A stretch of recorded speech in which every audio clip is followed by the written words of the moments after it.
em nome de Jesus. Querem aceitar, meus irmãos?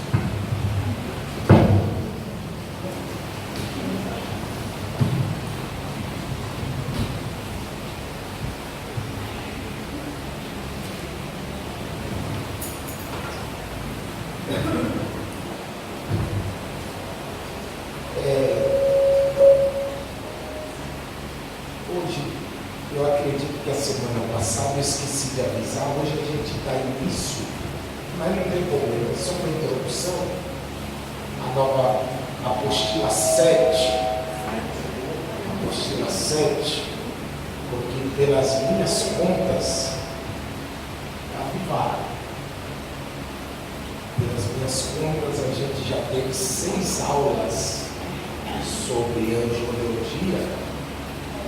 E a gente tem que correr, que temos muito a falar esse ano. Então, vamos estudar hoje uma matéria chamada de Bibliologia do Antigo Testamento. Bibliologia, e essa matéria está baseada nessas 3 últimas apostilas.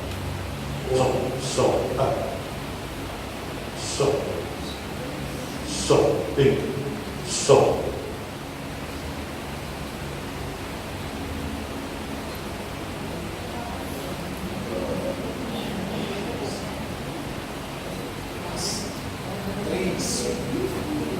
Olha aqui para mim, meus irmãos.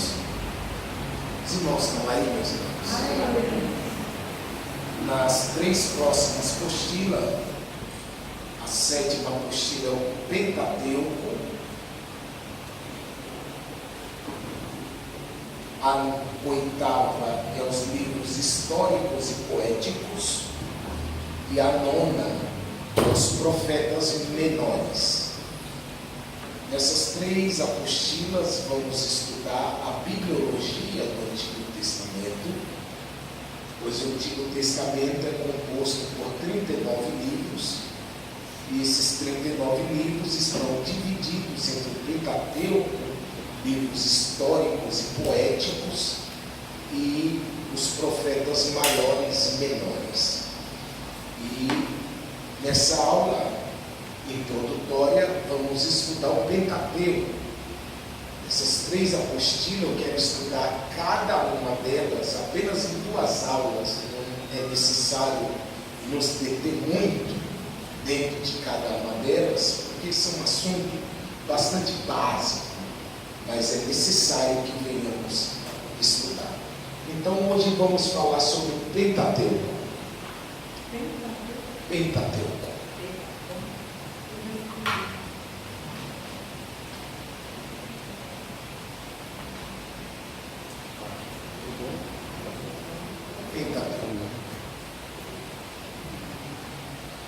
A palavra Pentateuco é uma junção de 2 palavras gregas.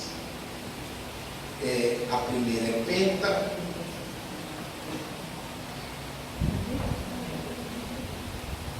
e a segunda é texto.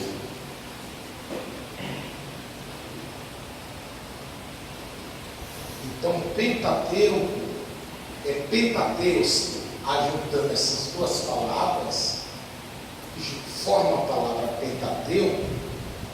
A palavra penta significa 5. E a palavra texto, escrita, vou colocar aqui 5 textos. Então, em suma, a palavra Pentateuco é 5 textos.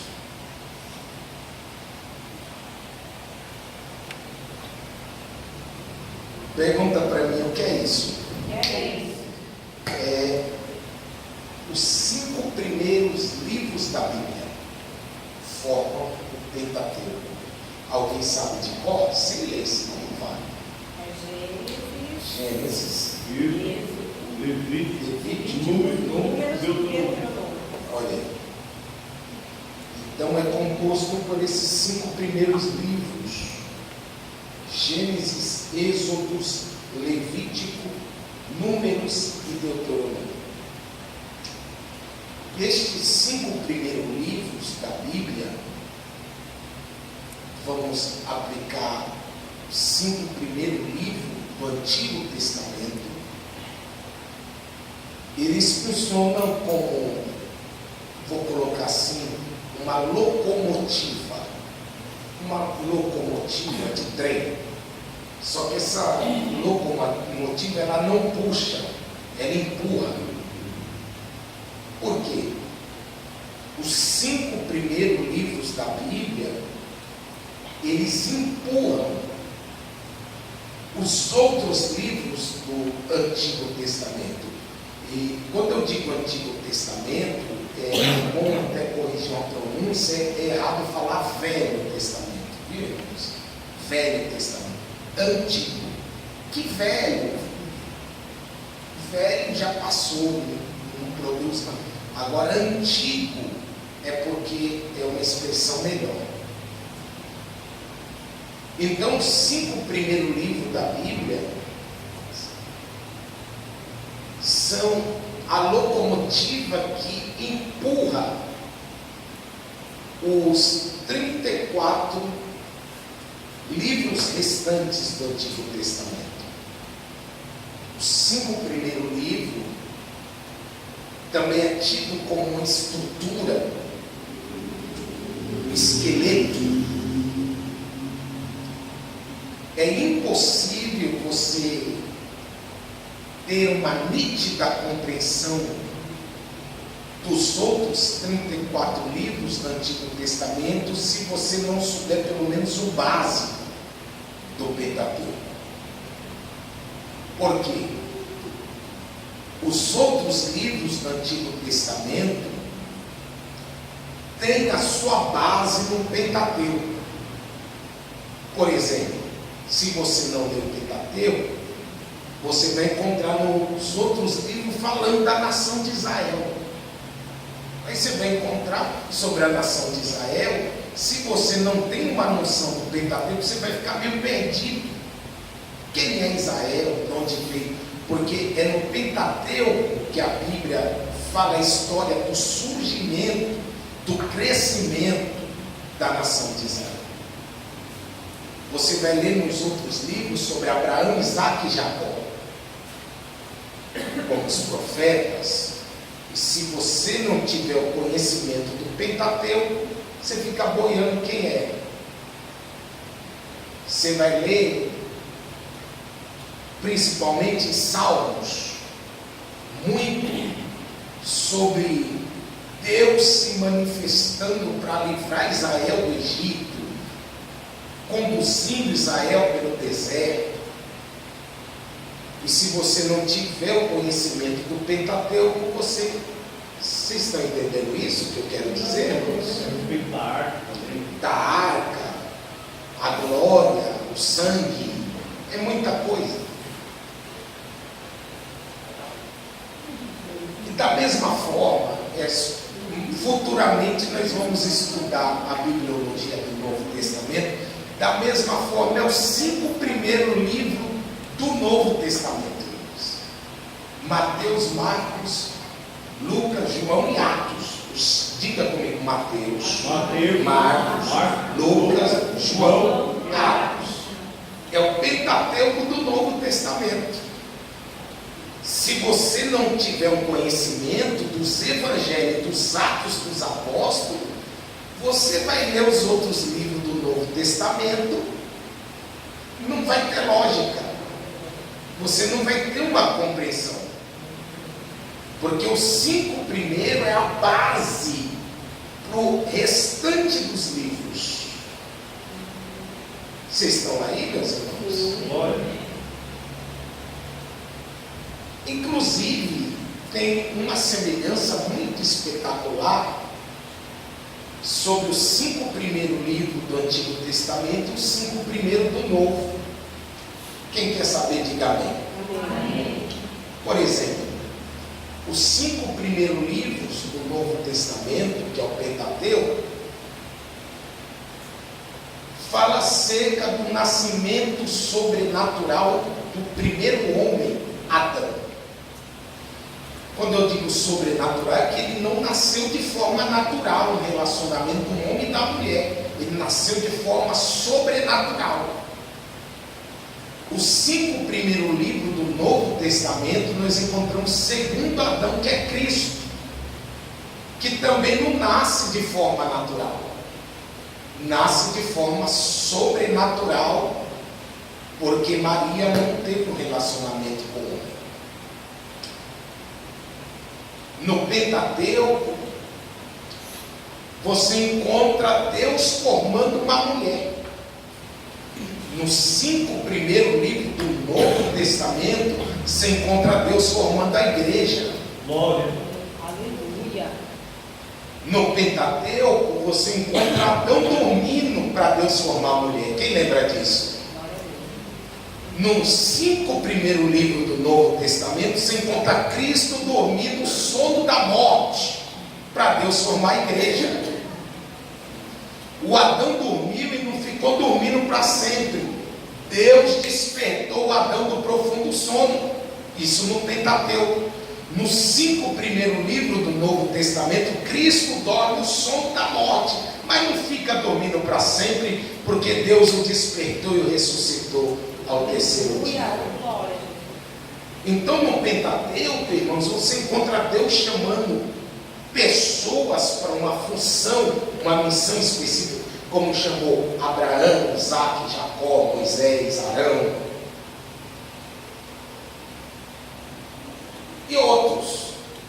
Nos 5 primeiros livros do Novo Testamento, você também encontra Jesus chamando pessoas para a sua obra. No Pentateuco, Deus, para fazer a nação de Israel crescer, ele escolhe 12 filhos de Jacó. Nos 5 primeiros livros do Novo Testamento, Deus, para fazer a igreja crescer, escolhe os 12 apóstolos. Então tem uma semelhança muito grande entre os 5 primeiros livros do Novo Testamento e os 5 primeiros livros do Antigo Testamento. Então o Pentateuco é a junção dos 5 primeiros livros da Bíblia. Esse Pentateuco também é conhecido como Torá, que significa direção, a palavra Torá, conduzir, ou dirigir, ou guiar. E também é chamado dos livros da lei. Quando você encontrar, você estiver lendo a Bíblia e encontrar essa expressão, como diz a lei, você já sabe que é os 5 primeiros livros da Bíblia.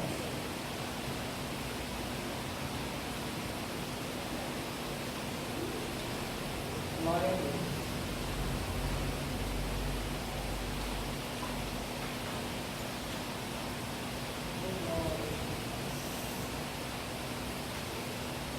E estes 5 primeiros livros, meus irmãos,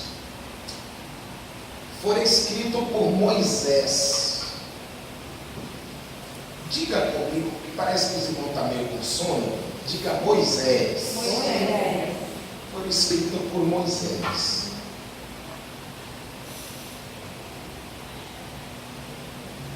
Vamos ler alguns versículos que comprovam que foi escrito por Moisés. Como eu disse, também é conhecido como os livros da lei. Veja comigo Marcos, por favor.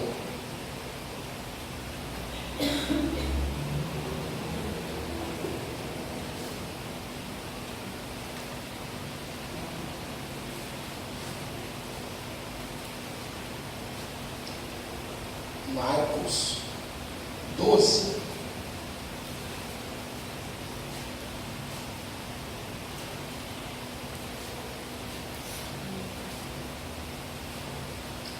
Verso 26. Alguém lê, por gentileza?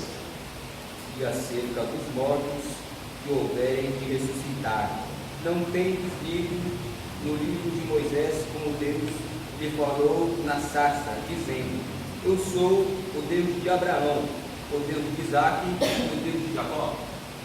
Então, não tendes lido o que foi dito por Moisés? Não. No livro de Moisés, que está se referindo aos 5 primeiros livros da Bíblia. Aqui está se referindo ao Êxodo, quando a sarça pega fogo. Veja também em João, Evangelho, vamos ler os 3 versículos. João, capítulo 7.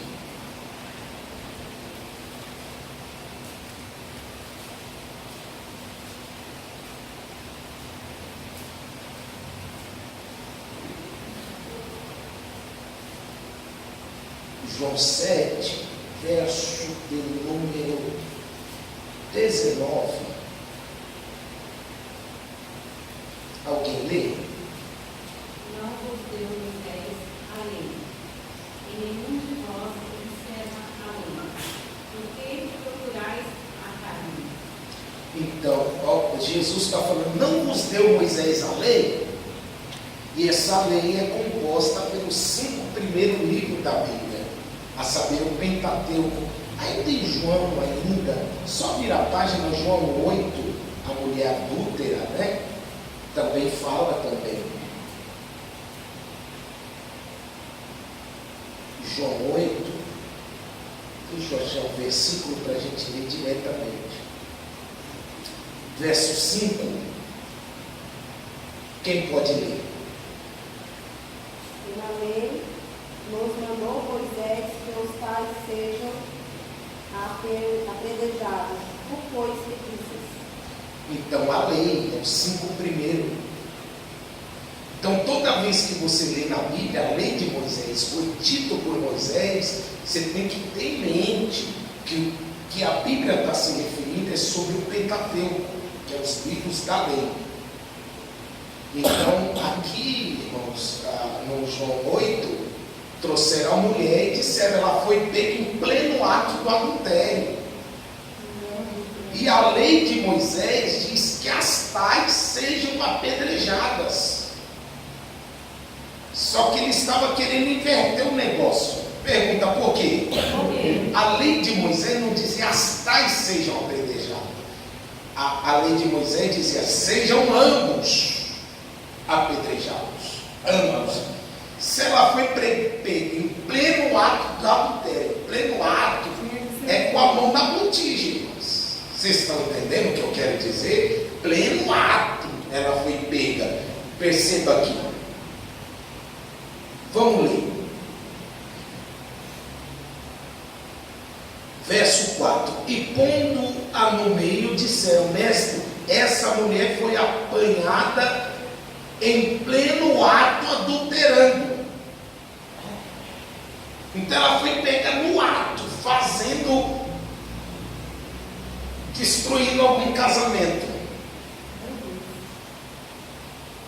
Aí eles trazem a mulher e diz, a lei de Moisés diz que as tais sejam apedrejadas, mas a lei de Moisés não dizia as tais, dizia sejam ambos, ele e ela. Se foi pega no ato, cadê o camarada? Cadê ele? Vocês estão entendendo? Só trouxeram ela, irmãos. E tentavam, parece que o camarada que foi pego, parece, viu? Parece que era amigo dele, sei lá. Estavam tentando acobertar o negócio. Talvez o camarada que adulterou com ela estava até com pedra na mão também. Então era 2 medidas aqui.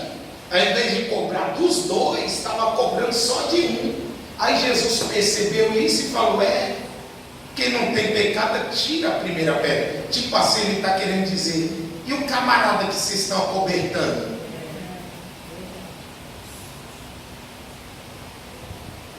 E geralmente tem muita gente que comete esse erro, viu? Acoberta uns erros e outros quer julgar. Vocês estão entendendo o que eu quero dizer? Então foi escrito por Moisés. Só que tem um detalhe, olha aqui para mim. Diga, Moisés escreveu. Moisés escreveu. Mas irmão, como é que Moisés vai escrever, por exemplo, Deus criando estrela, Deus criando árvores, animais, sendo que ele não estava lá? Estou te dando um tempo para pensar. Inspirado pelo Espírito Santo. Sim, inspirado, mas uma coisa é Deus inspirar para você falar a palavra. Outra coisa é Deus te inspirar para você escrever aquilo que tu não viu. Como é que pode? Ele não viu Deus pegando um pó da terra, formando boneco. Ele não viu Deus pegando costela de Adão, formando a mulher. Ele não viu comendo, não viu nada disso. Moisés vai aparecer só lá no Êxodo. E como é que ele escreve tão detalhadamente? Tão detalhadamente. O livro do Gênesis, a história do Abraão, de Isaac, de Jacó, dos 12, de José. Ele escreve de uma maneira que parece que ele viu, irmãos. É ou não é? Quem já leu o Gênesis? Não parece que ele está sendo narrado por uma pessoa que presenciou o fato? As 10 gerações. Exatamente. Porque uma coisa é você falar de um fato, pastor, sem ter visto. O senhor não vai detalhar. Se teve um acidente ali, o senhor não viu, o senhor só vai falar, teve um acidente ali. Acabou. Mas se o senhor viu o acidente, você fala, o cara estava vindo em alta velocidade, você vai detalhar. E o caso de Moisés, ele detalhou sem ter visto.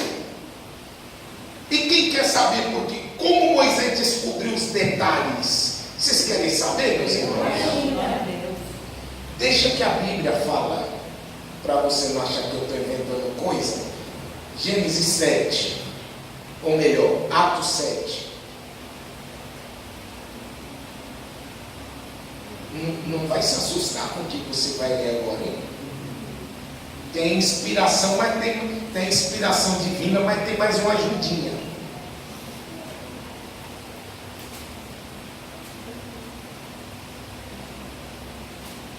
Atos 7, Estevão descobriu como Moisés detalhou. E Paulo também, daqui a pouco a gente lê. Verso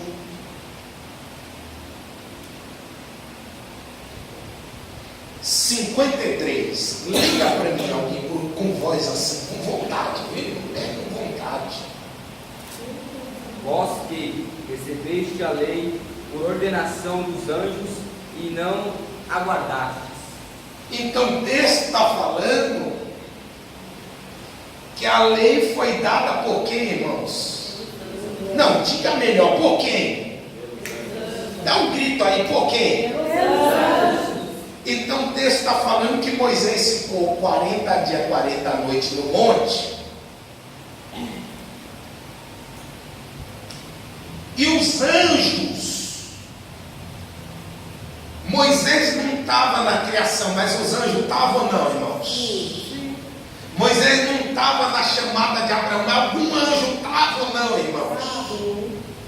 Então, como Moisés detalhou, além de ter inspiração divina, os anjos, o texto está falando, Moisés, Jeová me enviou aqui para lhe contar de forma detalhada. Escreva aí, Moisés, de forma detalhada, como foi a criação de tudo, a criação do homem, da mulher, como foi a queda, a chamada de Abraão. O texto é claro, foi entregue pelos anjos. Paulo fala isso também em Gálatas 3.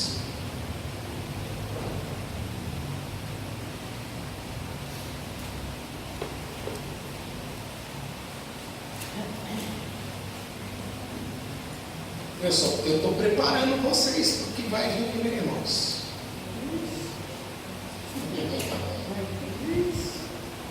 Coisa boa, né?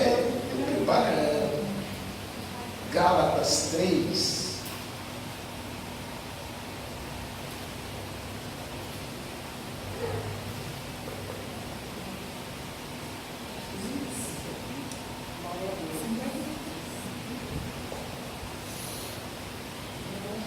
Verso 19.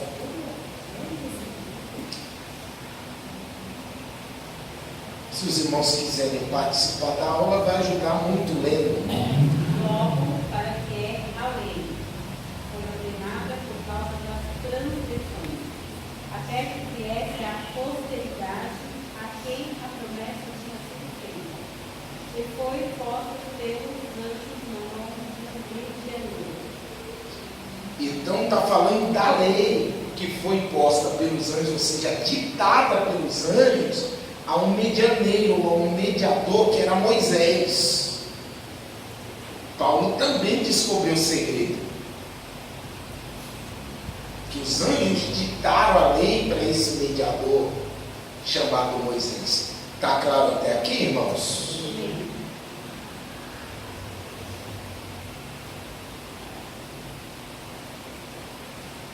É por isso que ele detalha.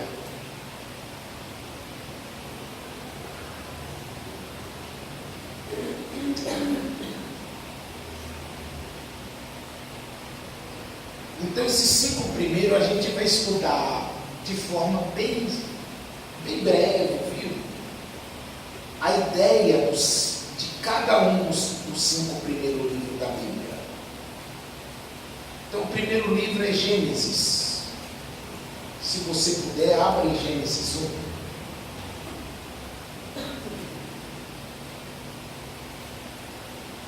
1. Eu vou ler só a parte A do primeiro versículo da Bíblia. No princípio. Você pode repetir comigo? No princípio. No princípio. No princípio.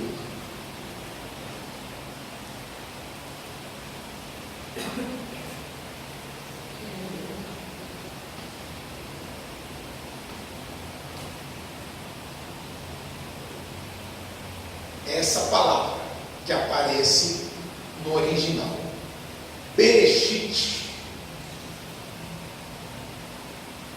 que essa palavra, quando traduzida no princípio, Bereshit, em aulas anteriores eu já mostrei para os irmãos que às vezes uma palavra no original pode ter diversos significados, uma palavra no original. Quem lembra que eu já falei isso aqui, irmãos?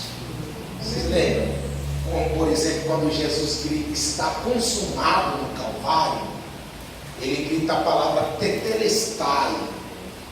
E a palavra tetelestai pode significar eu consegui, eu venci, eu consumei, eu terminei, eu cheguei até o fim, eu concluí.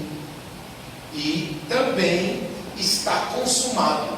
Aí o tradutor, quando foi traduzir a palavra, ele teve que buscar um desses significados, ele teve que escolher um desses para colocar na Bíblia, um desses.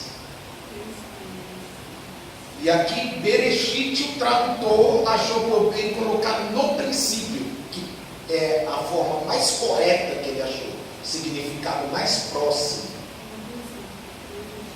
Mas Bereshit também significa primeiro. Pode significar primeiro. Bereshit também pode significar origens.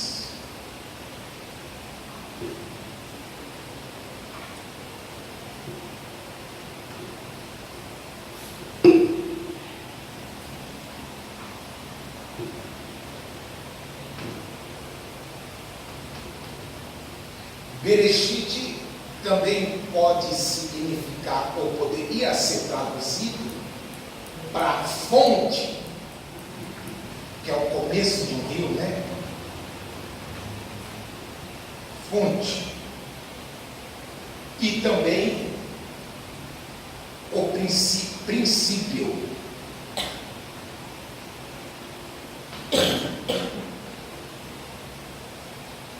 E se ele colocasse, ao invés de princípio, qualquer outro significado dessa palavra, também não ia mudar nada.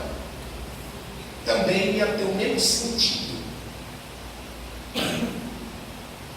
Porque se ele coloca primeiro, Deus criou o céu e a terra, também ia ter um sentido, porque o livro do Gênesis é o livro do primeiro.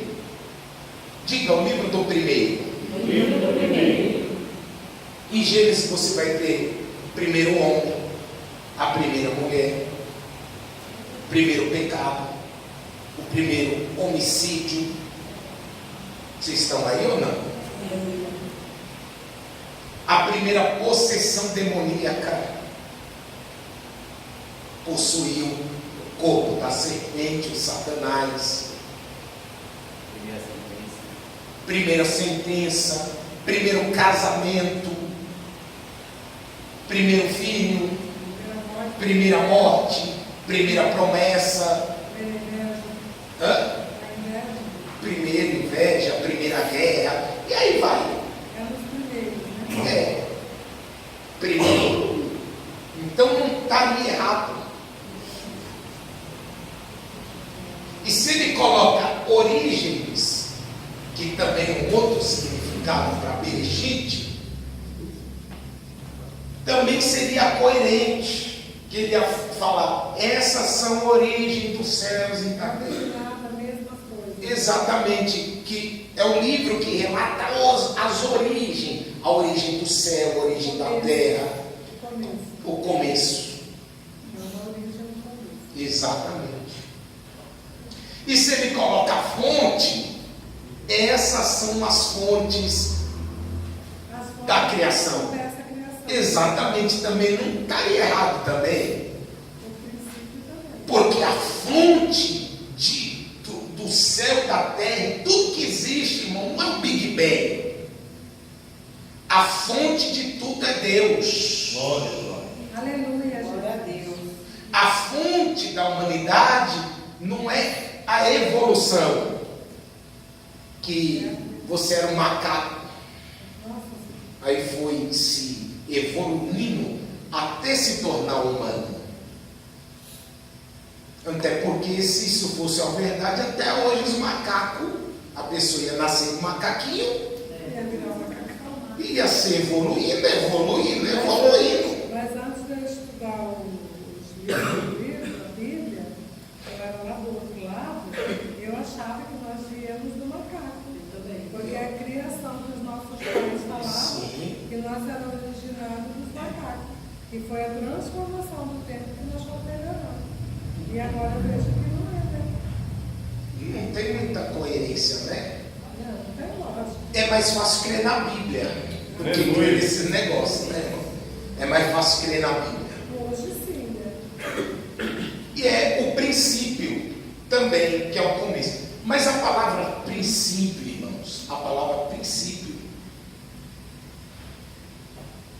além de ter um significado começo, início, primeiro, a palavra princípio também tem um outro significado. Quem já ouviu a expressão? Deus trabalha com princípios. Quem já ouviu essa expressão? Quem já ouviu? Deus não quebra princípios.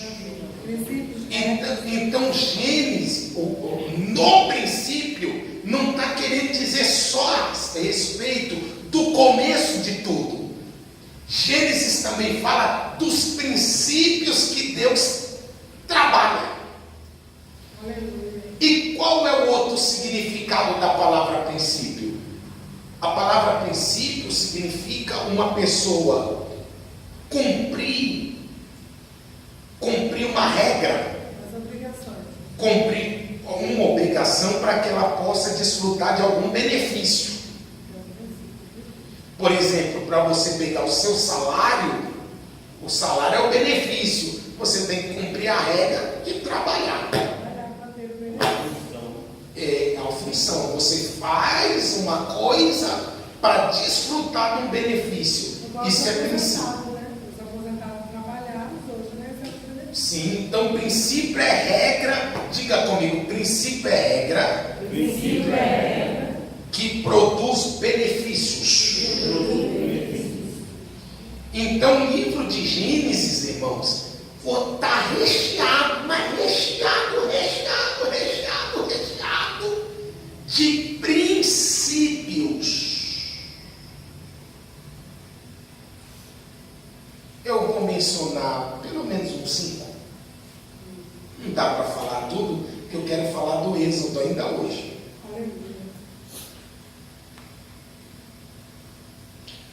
Um dos princípios, então, os princípios de Gênesis, se a gente os cumprir, ele nos conduz a viver bem. Pergunta para alguém, quer viver bem? Quer viver bem? Respeite os princípios de Deus. Aleluia. Eu falei ontem, né, amiga?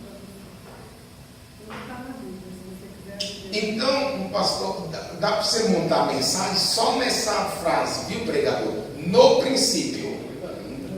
E você vai falar, eu quero pregar sobre os princípios de Deus. E um dos princípios de Gênesis, um dos princípios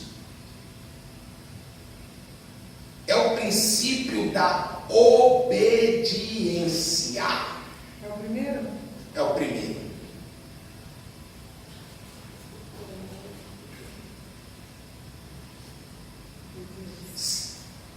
Porque qual é a obediência? Deus disse para o homem não comer do fruto proibido.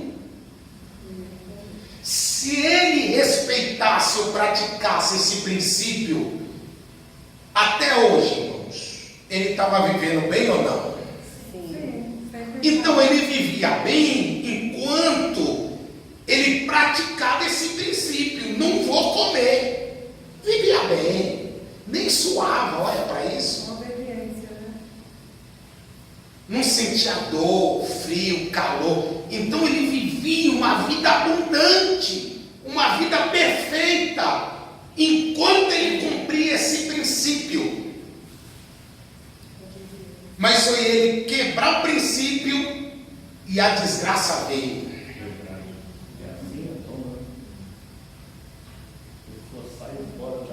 Sim, eu vou aplicar melhor então, pastor. O pastor está tentando aplicar. Enquanto você obedece a Deus, você vai viver bem. Aleluia. É impossível você obedecer a Deus e viver mal. Mas a partir do momento que você desobedece, aí nasce a brolha, espinho. Meu Deus. Então aí eu estou fazendo de conta.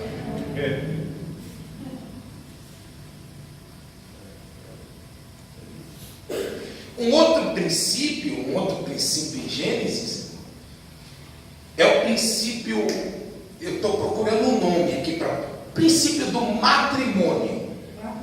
Matrimônio. O que fazer para um casamento feliz? É o princípio, está no Gênesis. Deixará o homem, o pai e a mãe, e unir-se-á a sua mulher.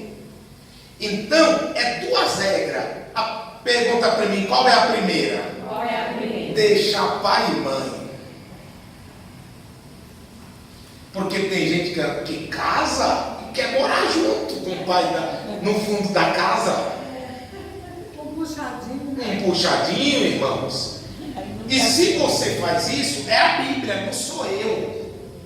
Você não está cumprindo o princípio que Deus diz: deixará pai e mãe. Olha aqui, quando eu casei, meu pai me chamou lá, falou: meu filho, o senhor pode construir aqui, ó, essa lasca é tua. Pode construir uma casinha. Aí eu olhei, meus irmãos, alguns já eram casados, aí eu olhei, fui fazer uma autoanálise, né? Espiar a terra. Aí eu vi a briga das minhas cunhadas por causa do varal.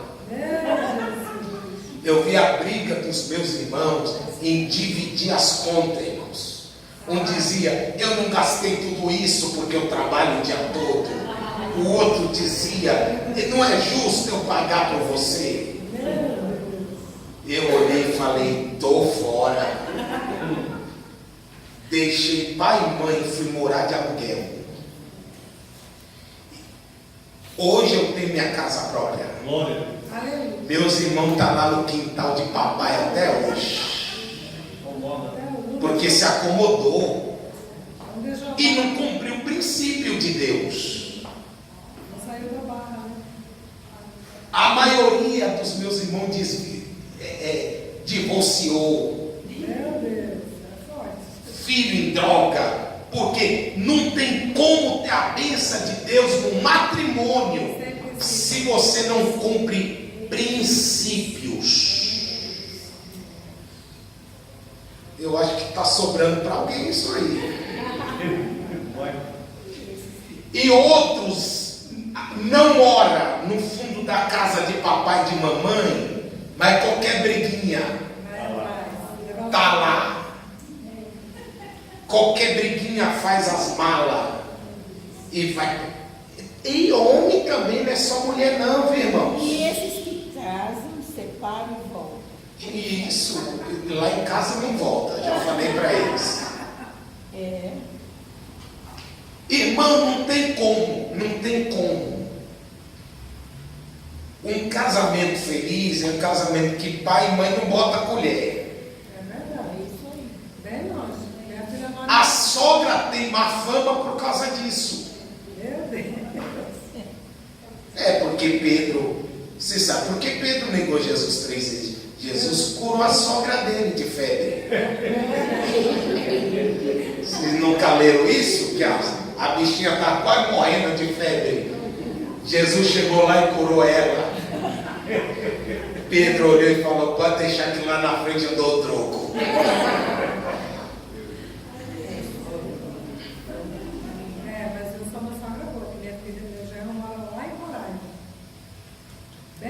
Mas longe é bom. Longe é bom. Não traz problemas, entendeu? Sim. Eu só tenho única filha. Não, uma coisa é você ajudar, você como pai e mãe, ajudar, mas sem interferir. Né? Você tem que dar uma conversa séria com esse seu marido. Tem mãe que fala isso para a filha. Larga esse camarada, minha filha. Você pode arrumar coisa melhor. Olha o conselho que a mãe dá. É o Satanás. Então, princípio, irmão, não foi eu que estabeleci isso, foi Deus. No primeiro casamento, Adão tinha pai, mãe, Eva, não. Então Deus não falou para Adão e Eva, falou para mim e para você. Deixa pai e mãe. Quer ter um casamento bem sucedido? Fala para papai e mamãe, ó, pai, mãe, eu respeito tudo, mas meu casamento não fica se intrometendo lá. Vai orar pela minha vida. Vai orar e tal.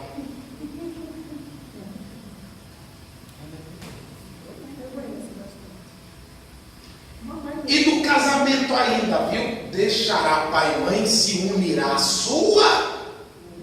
Vocês estão aí hoje, irmão? E eu atravessei um trânsito miserável para estar aqui com vocês, irmãos. Então dá um sinal de vida. E se unirá à sua mulher. Diga, outro princípio. Faça assim com a mão. União.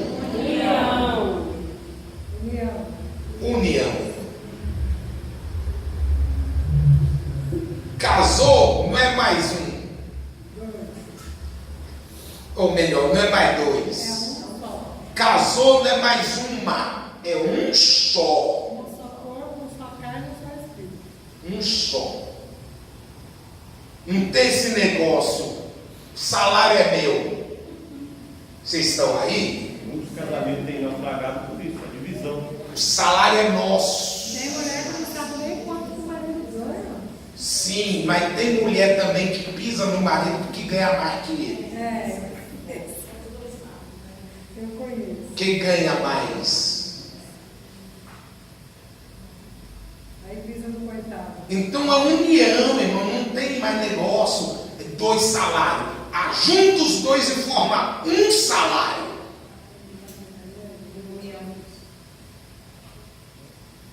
Senha no celular. Não, é bom ter para segurança, mas minha esposa sabe a minha senha.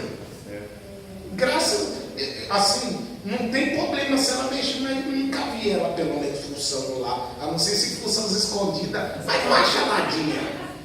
Mas lá no fundo, mexe. Não acha nadinha, irmão. Não tenho nada para esconder. Meus filhos sabem minha senha. Sim, senhor.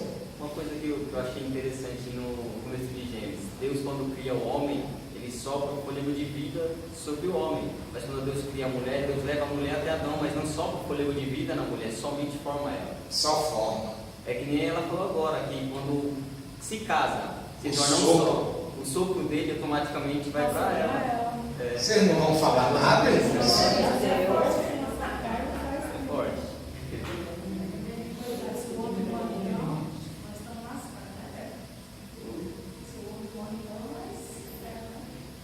Porque se é um só, você vai ferir você mesmo? Não.